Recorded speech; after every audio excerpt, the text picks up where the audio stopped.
mentioned Michael Long, and there's a lot written and spoken about Kevin Sheedy at Essendon and how he brought Indigenous players into his team at Essendon and celebrated them.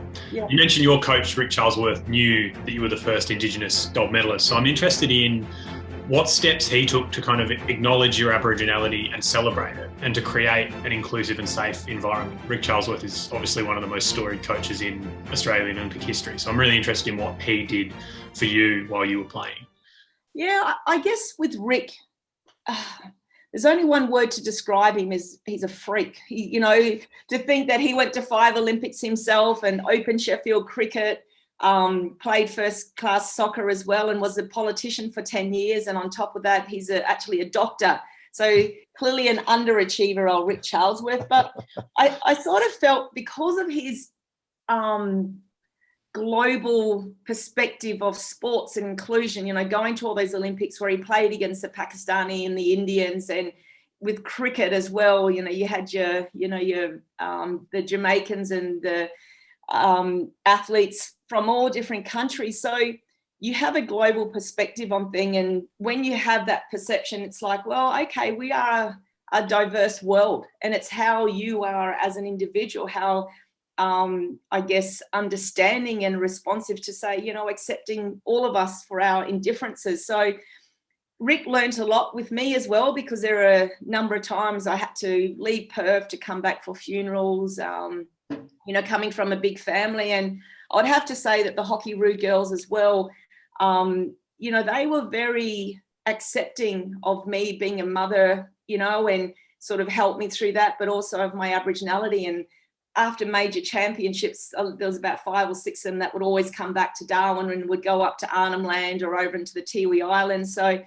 we did a lot of that. So they took it upon themselves to be understanding of my culture and my heritage.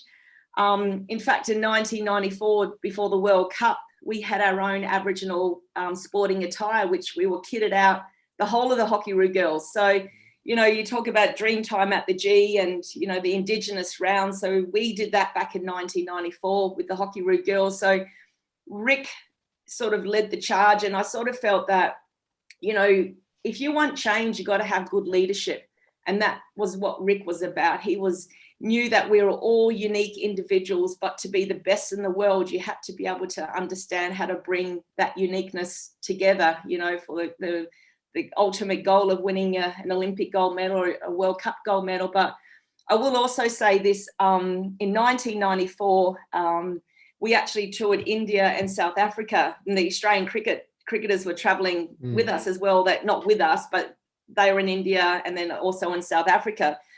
And I played my 50th cap for Australia in Johannesburg in February of 1994, and that was actually during the apartheid. So Nelson Mandela didn't become president until May of that year, and I was captain of the Australian team. So you have me as the only black hockey player.